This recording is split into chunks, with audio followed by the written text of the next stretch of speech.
महानदी मैया की जय।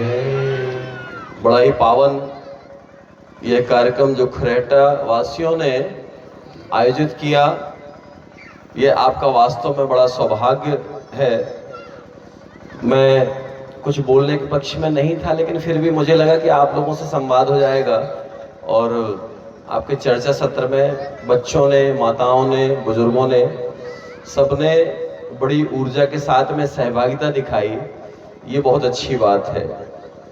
हम जो विषय रखने जा रहे हैं, जैसे हमने बीच में एक संवाद किया था महाराज जी से कि हमारा आदर्श कौन होना चाहिए, तो मैं एक बार पुनः थोड़ा सा इस विषय पर पुनः आऊंगा, है ना।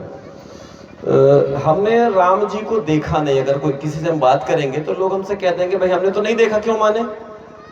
ठीक। अब अगर आपसे कोई ऐसा कहता, वास्तव में ऐसा कहने वाला व्यक्ति जो है ठीक नहीं है, लेकिन अगर कोई कहता है तो मैं उस पर आपको एक बहुत बढ़िया, जो मैं करता हूं, जिस पर मैं फोकस करता हूं, जैसे महाराज जी ने क्या बताया कि हमारा कभी अक्षय कुमार आइडियल था, है ना। और मैं हमेशा इस बात को ध्यान में रखता हूं कि आपका आदर्श कौन है, क्योंकि आपका जैसा आदर्श होगा आप वैसे ही बन जाएंगे। अभी हमारे वकील साहब ने भी बोला, उनने समाज को, सनातन की चिंता को भी व्यक्त किया। तो मैं कहता हूं, हुज योर आइडियल, आपका आदर्श कौन है। और अगर आप एक बहुत बिल्कुल संकल्पित भाव से, इसको बड़े ध्यान सुनना पड़ेगा, क्योंकि भाई हम लोग अनपढ़ लोग हैं, है ना। हम लोगों से कोई चीज बोलते बनती नहीं है, लेकिन इसके बाद भी बोलने का प्रयास करने लगते हैं, ठीक है। तो अगर आपको सचमुच उन्नति पाना है, खूब उन्नति पाना है, और सबके लिए है, इसमें कोई भी जड़ चेतन सबके काम की चीज है। आप सूर्य को अपना आदर्श बना लीजिए। क्यों? मैंने सूर्य को अपना आदर्श बनाया जिस दिन से। मेरा आदर्श जो है सूर्य है। माता पिता के बहुत अच्छे संस्कार हैं, ठीक है। हम जिससे गुरु दीक्षा लेते हैं वो हमारे गुरु होते हैं, बिल्कुल उनके आचरण पर हमको काम करना चाहिए। लेकिन एक ऐसी सत्ता है जिसको आप निरंतर देख पा रहे हैं। सूर्य को हम निरंतर देख रहे हैं ना। और थोड़ा विचार करिए कि सूर्य की ऊर्जा से हम निरंतर ऊर्जावान होते हैं, और सूर्य कुछ भी हमसे चाहता नहीं है। सूर्य बिना हमसे पाने की इच्छा के निरंतर हमको देता रहता है। होता है ना, सूरज हमें रोशनी देता, हमने खूब सुना है, सूरज हमें रोशनी देता, हवा नया जीवन देती। हम सूरज को क्या देते हैं? कभी हमने ये सोचा कि विचार किया हम सूरज को क्या दे रहे हैं, और सूरज क्या हमसे कुछ अपेक्षा करता है? जब रामचंद्र जी का और भरत जी का मिलाप हुआ तो वहां पर एक बहुत बड़ा संवाद हुआ। राम जी ने भरत जी से कहा, भरत, अयोध्या में टैक्स लिया जा रहा है ना, और टैक्स कैसे लिया जा रहा है? कहते टैक्स सूर्य के जैसा लेना चाहिए। सूर्य के जैसा टैक्स लेना चाहिए। कि सूर्य जब टैक्स ले लेता है तो पता नहीं चलता है जिसने दिया उसको। कैसे नहीं पता चलता है? जैसे गोबर पड़ा है, अब गोबर में से उसका रस कहां गया भैया? गोबर का रस कहां गया? गोबर का रस सूर्य ने खींच लिया, ठीक है। अब जब गोबर का रस सूर्य ने खींच लिया, मल का जो रस था वो सूर्य ने खींच लिया, और इसके बाद में वो फिर रस की वर्षा करता है। और जब एक बार भी बारिश हो जाती है तो हम लोग कहते हैं ऊपर वाले की कृपा से बड़ी अच्छी फसल आएगी। और कौन सा रस भेजा उसने? जो कचड़े से इकट्ठा करके ऊपर ले गया था, है ना। हम लोग शौच के लिए जाते हैं, वो मल पड़ा होता है तो उसका भी रस ऊपर चला जाता है। सारे जितने भी रस होते हैं, हमारे मार्ग का जो कीचड़ है वो भी इकट्ठा हो जाता है, ठीक है ना। तो इसलिए मैं निवेदन करूंगा कि आप अपना आदर्श सबके लिए, मैं अपने लिए, चूंकि मैं इसको फॉलो कर रहा हूं इसलिए मैं निवेदन ही कर सकता हूं। और जिस दिन आपने, हमारे पास सूर्य के पास ऊर्जा कहां से आ रही? रिफ्लेक्शन, परावर्तन होता। सूर्य के पास इतनी ऊर्जा आती कहां से? निरंतर सूर्य की ऊर्जा कभी खत्म नहीं हो रही, निरंतर बढ़ती जा रही। कैसे? क्या खास है? इसके बाद रामचंद्र जी 14 वर्ष के लिए वनवास गए। ये बताइए कौन से बैंक का एटीएम लेके गए थे? आप लोग यदि कटनी जाते हैं तो माता पिता से लड़ बैठते हैं कि इतने पैसे में नहीं होगा, ठीक है ना भगवान जी। ठीक है। और भगवान 14 वर्ष के लिए जब निकले और उनके पिताजी ने कहा बेटा आप सारी सुविधाओं के साथ यहाँ से निकलिए, कपड़े तक आप लेकर के जाइए, ठीक है। लेकिन उन्होंने कुछ भी स्वीकार नहीं किया। और तो उनके मित्र निषाद राज भी बोले कि अब एक काम करो, आप वहां से आकर हमसे कुछ ले लो। उन्होंने कहा कुछ भी नहीं ले सकते हैं। क्या लिया उन्होंने? प्रेम। और आप अभी जो ठाकुर साहब ने एक बात कही थी, मैं उसका उत्तर भी कहीं ना कहीं अपने शब्दों में देना चाहूंगा। महाराज जी ने जो उत्तर दिया वो बिल्कुल संतोषजनक है पूर्ण रूप से, क्योंकि कहते हैं कि जब कोई जिज्ञासु हो तो उसको ढेर सारे विचार मिल जाए तो और जो है उसको कहीं ना कहीं सहायता मिलेगी। एक महाराज जी ने बताया कि आपके गांव में निरंतर कथाओं का, यज्ञ का कार्यक्रम होते रहना चाहिए बिना किसी भेद, ठीक है ना। और जब ये सब चीजें होती रहेंगी तो निश्चित रूप से आपके बच्चे और आपके बच्चे से ज्यादा आपका पड़ोसी, जब आपके पड़ोसी के अंदर संस्कार होंगे तो आप, क्योंकि हम लोग सीखते कहां से हैं? हमारे पास में कुछ अगर बहुत अधिक समय ना लगने वाला हो, ऐसा असुविधा ना हो, तो मैं 5-7 मिनट में अपनी बात पूरी कर दूंगा। जैसा जी हम लोग, मैंने एक रचना लिखी भगवान जी, हम लोग बच्चों से उम्मीद बहुत करते हैं। हम लोग देते क्या है बच्चों को? तो 4 लाइन होगी मुश्किल से, क्योंकि है तो काफी बड़ा, लेकिन फिर भी जो उसका मूल विषय वो चला जाएगा। तो उसको हम गीत के माध्यम से आपके सामने रखते हैं और आप सबके लिए वो गीत, 2 गीत के 4-4 लाइनें हैं मात्र, लेकिन मुझे लगता है वो 4-4 लाइनें अगर आप लोग याद कर लेंगे, वो माता पिता के लिए भी है, बच्चों के लिए भी है और मेरे लिए भी है। यहाँ पर उपस्थित मेरे पास में जो कुछ भी है वो सबके लिए है, जड़ के लिए भी है, चेतन के लिए भी है, ठीक है ना। अगर ये झंडी लगी है आप इसको फाड़ देंगे, क्यों फाड़ देंगे? ये जब लगी है तो ज्यादा अच्छी लग रही है ना। तो गीत के बोले भैया, हमारी माताएं और दादी अम्मा, बच्चों के माता पिता सबके लिए ध्यान रखें थोड़ा। मत छीनो बच्चों का बचपन, ये माता पिता से मैंने आग्रह किया है। मत छीनो बच्चों का बचपन, इनका सरल संसार है, भेद नहीं है, कपट नहीं है, सरल इनका व्यवहार है। मत छीनो बच्चों का बचपन। आज सीखते हैं जो बच्चे, आज जो सीखेंगे, आज आप लोग यहाँ हवन चल रहा है, यज्ञ चल रहा है, तो आप लोग एक दीक्षा कार्यक्रम में आप लोग शामिल हुए। अगर डांस चल रहा होता तो आप लोग डांस में एंजॉय कर रहे होते। तो आज सीखते हैं जो बच्चे, कल वही बन जाते हैं, पाप देख पापी बन जाते, पुण्य से देव बनाते हैं। और अगर पुण्य हम लोग देखते हैं, आज पूरा खरेटा ऐसा लग रहा है कि अयोध्या जाने की जरूरत नहीं है। अब आपका महानदी मैया की गोद में बसा। एक खास बात बता दूं, क्योंकि आप लोगों को तो कुछ लोगों को शायद पता होगा, महाराज जी को जानकारी में देना आवश्यक है। हम लोग अपनी महानदी मैया में कुंभ लगाते हैं। इस महानदी मैया में ये 3रा वर्ष है कुंभ का। चैत्र नवरात्र में 11 दिन का कुंभ होता है, शायद अभी कुछ लोगों को जानकारी कम होगी। तो माताएं इस बात को याद रख लें कि चैत्र नवरात्र में हम अपनी महानदी को गंगा से भी ज्यादा पावन स्वीकार कर लें जिस दिन। क्यों? क्योंकि आप, हर व्यक्ति अयोध्या नहीं जा सकता है। सब लोग जा सकते हैं क्या? सबके पास पैसे तो हो सकते हैं, व्यवस्थाएं तो हो सकती हैं, लेकिन अयोध्या में इतनी जगह कहाँ है कि सबको वहां पर रुकने की व्यवस्था हो जाए। इसलिए क्यों ना आप संकल्पित हो और आप अपनी जन्मभूमि को अयोध्या बना दें। आपकी जन्मभूमि अयोध्या बननी चाहिए, क्योंकि जननी जन्मभूमि स्वर्ग से महान है। अपन ने सुना तो खूब है और हम लोग सुनते बहुत अच्छा है, बोलते बहुत अच्छा है, लेकिन वास्तव में हमको उस पर काम करने की जरूरत है। हम लोग कहते हैं कि जब बनना हमारे हाथ में है तो राम क्यों ना बन जाए। अरे थोड़ा संकल्प लो, तो बड़ा संकल्प लो ना। हम लोग जो है छोटे छोटे संकल्प लेते हैं, हम लोग बड़ा संकल्प ले। हमने आपको सूर्य जैसा आदर्श बनने के लिए क्यों कहा? मुझे तो सूर्य बनना है, और मैं कहता हूं मुझे तो सूर्य बनना है। तुम्हें क्या सूर्य बनना है? अगर बनना है तो बन जाओ। किसने रोका है आपको? कोई रोक रहा है क्या? आपको कोई रोकने वाला नहीं है।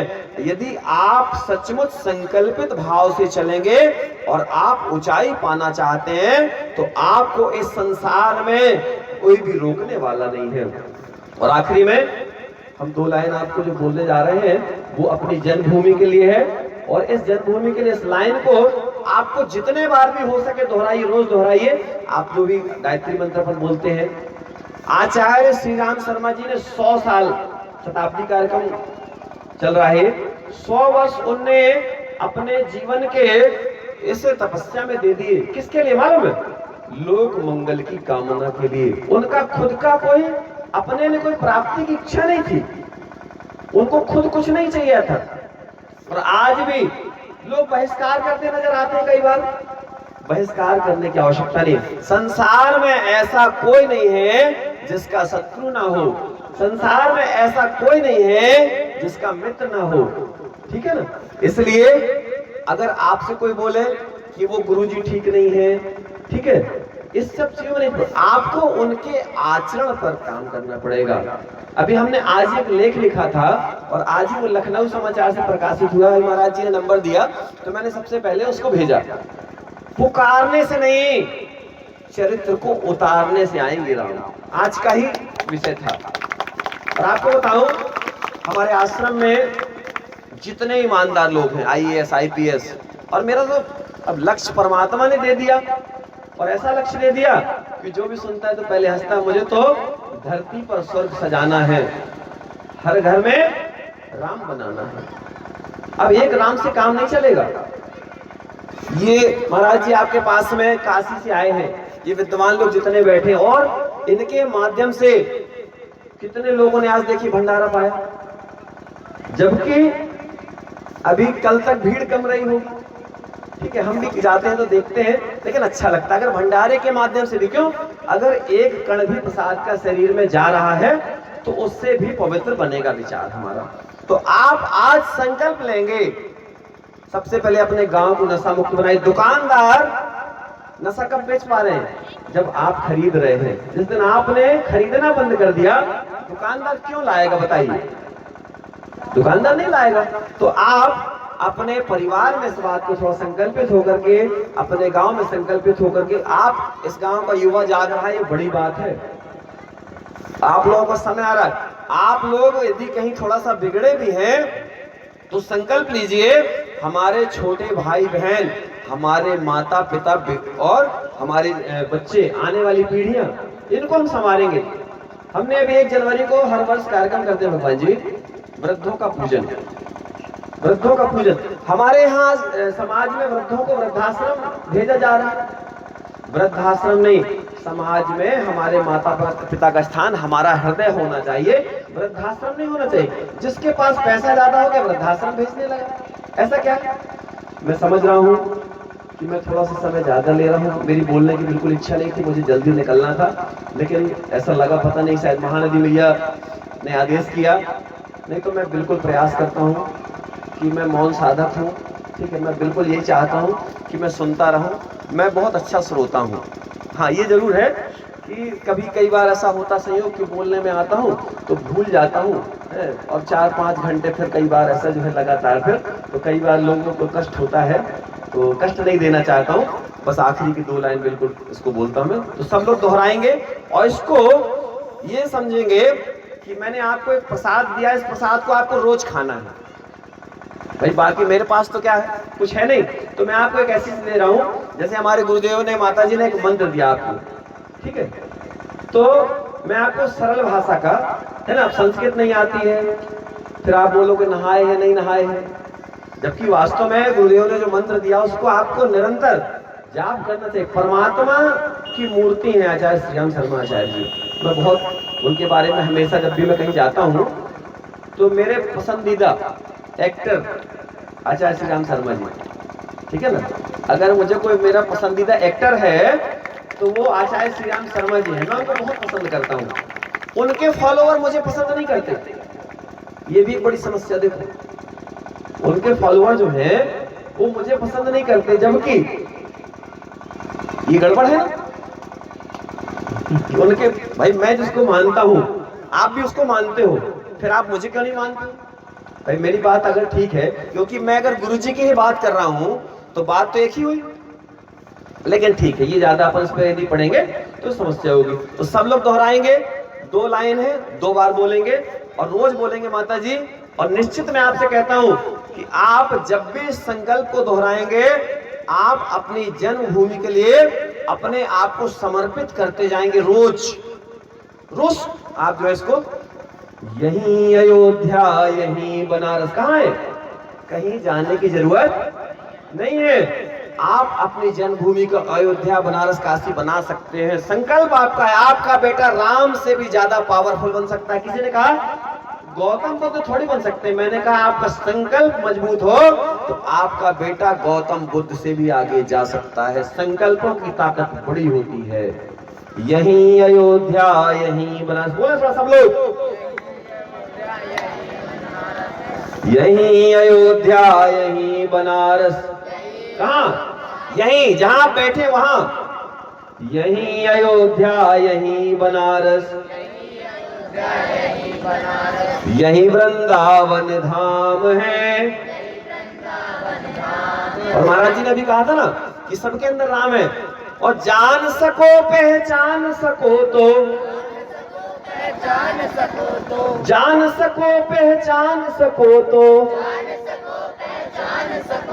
सबके अंदर राम है, सबके अंदर राम है। कोई मक्का कोई मदीना,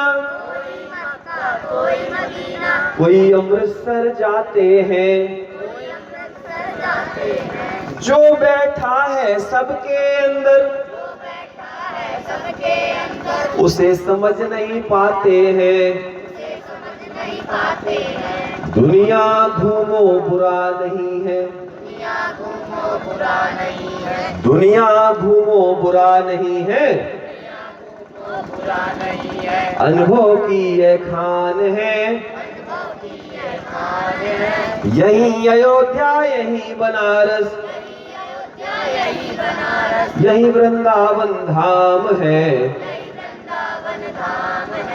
यही वृंदावन धाम है। तो आपकी जो जन्मभूमि है वो कहीं किसी एंगल से कमजोर नहीं है। अपनी जन्मभूमि को कमजोर मत समझिए। आपकी जन्मभूमि इतिहास गढ़ सकती है। अयोध्या, मथुरा, काशी, आप एक राम नहीं, आज हर घर में राम पैदा हो सकते हैं। बस आपके संकल्प, माता पिता को रोज बढ़िया सो बैठ के, गुरुजी को क्या बताया गया रामायण में कि गुरुजी जो है रोज बच्चे अपने, राम जी जो है रोज पैर पड़ते थे माता पिता की, ठीक है ना। तो इसलिए आप अपने संस्कारों से अपनी धरती को फलित करिए, पूजित करिए। और आपको पुनः बारंबार प्रणाम करते हैं। सभी पवित्र आत्माओं को हृदय से वंदन करते हैं। जय गायत्री माता, जय गुरुदेव। बोलिए परम पूज्य गुरुदेव की। बहुत बहुत आभार, बहुत बहुत धन्यवाद। आपके प्रेरणाप्रद ये संदेश यहाँ सबको प्राप्त होगी। आइए हम लोग अब क्रम को आगे ले चलें। आगे का ये जैसा क्रम हो वैसा संचालन करें और उसके बाद फिर आरती और प्रसाद लेकर के यहाँ से प्रस्थान करेंगे। हेलो।